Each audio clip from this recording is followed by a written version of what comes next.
It's funny, you say congratulate, I say offer condolences. I accept both. My question for you is, there's so many creatures on Supernatural. If they were all real, which one would be the worst to run into, do you think? The worst which? The worst creature, monster, person.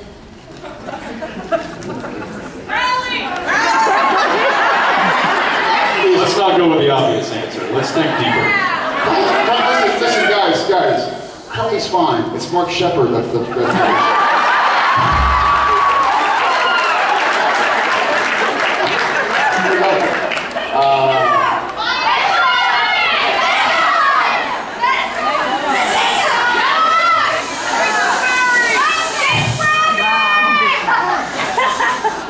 shapeshifter.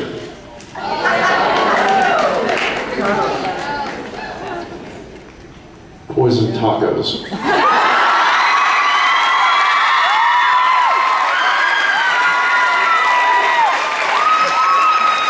Again, the poison tacos could shapeshift as candy. Delicious candy.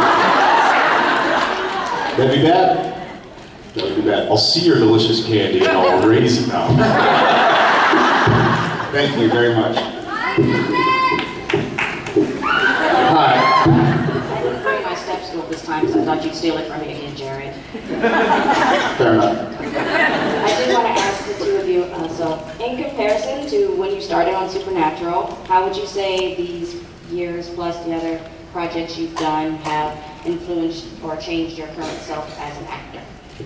Say it one more time. Yes. Sorry. Hang on, serious question. Sorry. So in comparison to when you started on Supernatural, how would you say that the years you've been on the show, plus projects you've done in between, have influenced yourself as an actor?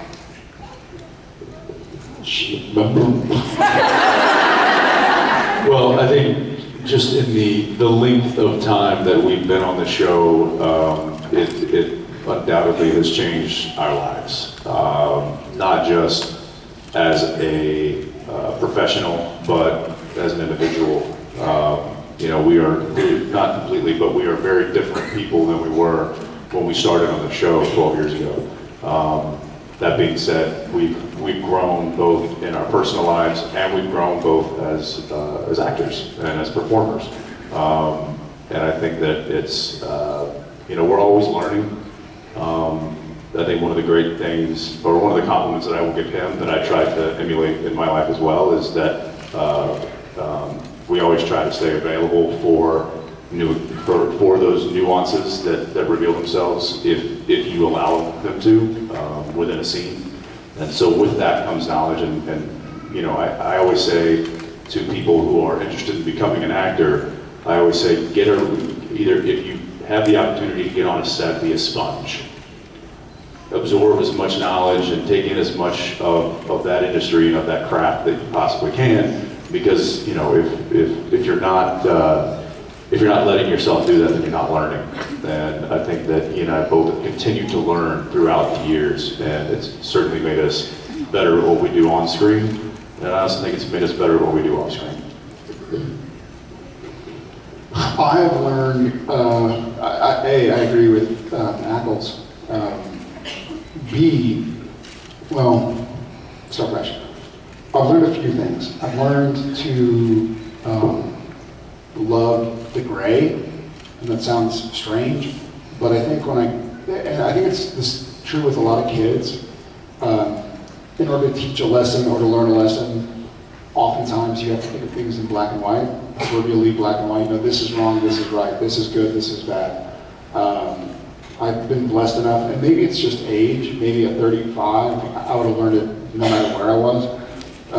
But I think because I've been where I am, I've met a lot of people who, if you met me 20 years ago, and I found out somebody had done something, or thought something, or voted for something, or voted against something, I'd be like, oh, well, they're probably assholes, or something. And then I met them and be like, my God, they're not at all. They're just, we're not the exact same person. No one in this room is the exact same person. And I'm grateful that I got to learn that amongst friends who forgave me. And the second thing I've learned that I really do attribute to being forced, not being forced, I really do attribute to having a responsibility to do 184 days of work a year on set. If you're tired, if you are sick, if you have pneumonia or the flu or a broken wrist. I mean, I shot for like 3 weeks with a broken hand before I could get surgery because we couldn't write it in for a couple episodes. I've learned that you're a lot stronger than you think you are. And I try to tell that to people who meet me and go like, thank you, you helped me do this. I just look at them frankly and say like, I didn't do it, you did it. I was here, but I was far away. It was your strength. Like, thank you for thanking me, but it wasn't me. That was your strength. You found that somehow or another.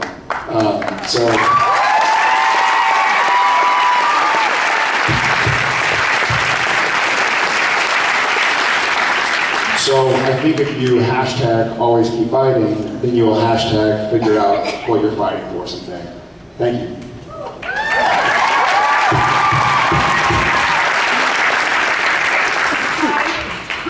So clearly nobody in this room ever wants Supernatural to end. Does anybody want Supernatural to end?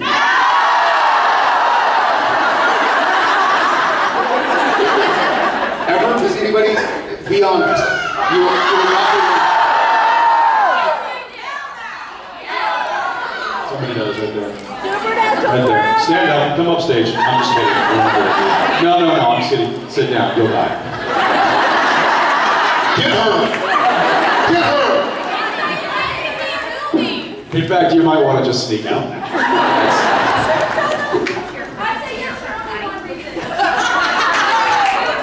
What reason? One second. What reason?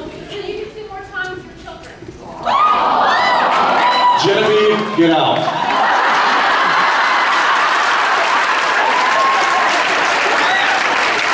Just talk about this, neither the time nor place. You said you were staying home with the kids, Jen.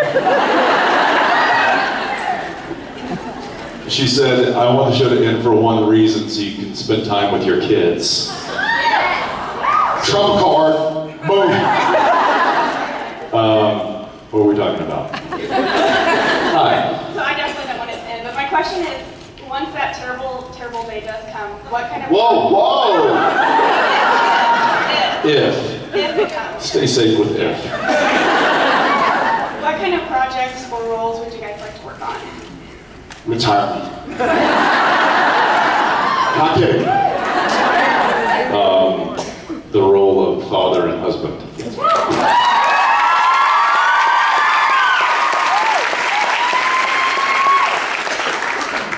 And son.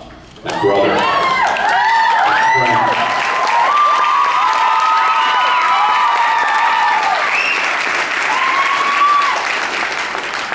And then Batman.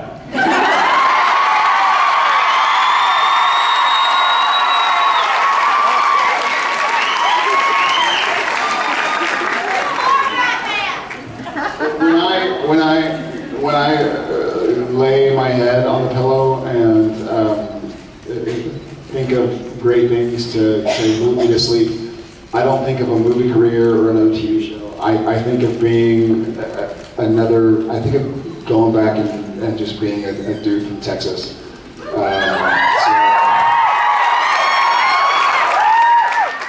I think you're not going to see a whole lot of me after the show ends. It's going to be my choice. It's going to be awesome. I'm not going to be gone, but I'm going to be happy. And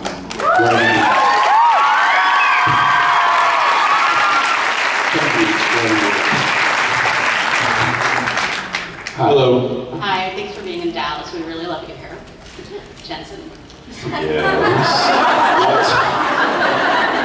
We know you like directing. If you could work on any kind of directing project, what would your passion project be? Any kind of directing project? Movie or TV, what would you really want to do? direct me, not Work with real actors. That's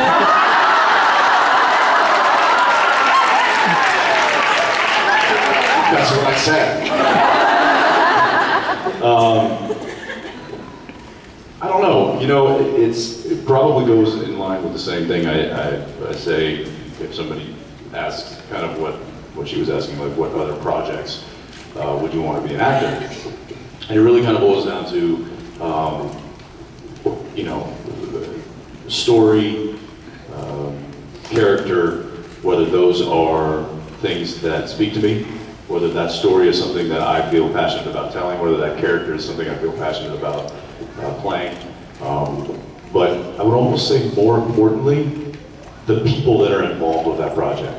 That's really important to me. I think that it's been a testament to the success of this show because of the people that are not only writing it, not only producing it, not only editing it, not only crewing it, not only performing in it, not only directing it, but also the people that support it. And for me to get really passionate about something, I really want to know that I'm going into an environment that is healthy and inspiring, and people that I respect and that respect me. You know, I think everybody would love to have a working environment like that. And if I can find that, and then the story and characters is great, especially if I'm directing. I think surrounding yourself with the right team is crucial. There are great directors that have made really crappy films, and it may not have been their fault. So, you know, I don't have necessarily a story in mind right now that I'm dying to direct. That's not true, I have two. But I'm not going to share them because I don't want to, you know, I'm not a superstitious guy, but there are some things that I tend to lean towards that, and that's one of them. So maybe one day I'll get to do something like that. But as of right now, I enjoy working with people that that respect what they do and also respect what I do. And luckily, I'm in a place that does exactly that. So, thanks.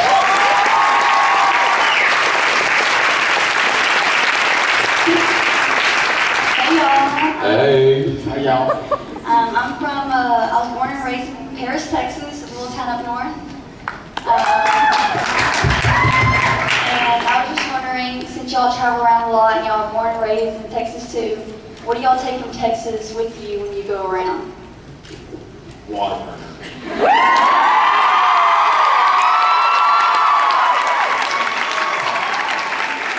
I take my Texas license, my Texas phone number.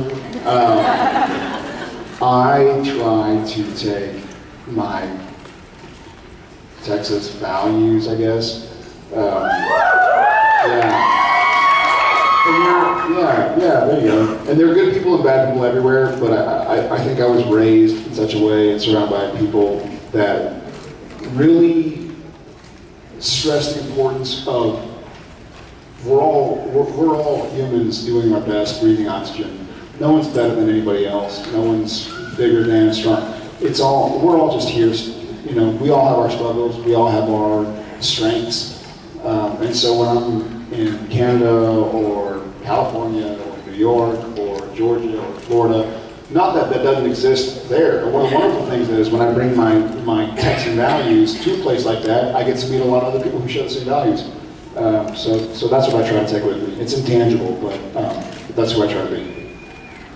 I agree. I think values is certainly something that I know both of our parents really really did well in instilling in us. You know, one of the main things that comes to mind is inclusion. I don't like to exclude people. I don't think anybody likes to be excluded. And I always try to, you know, my mother is a poster child for inclusion. She'll never turn anybody away. Unfortunately, that's now transitioned to cats. So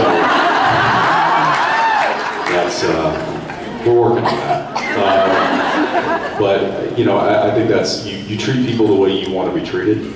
And I think that that's just a valuable a lesson that everybody needs to really understand. And so I think that there are certain values that I was raised being a foundation of who I am. That's one of them, but certainly most of them I attribute to being born and raised in this part of the country.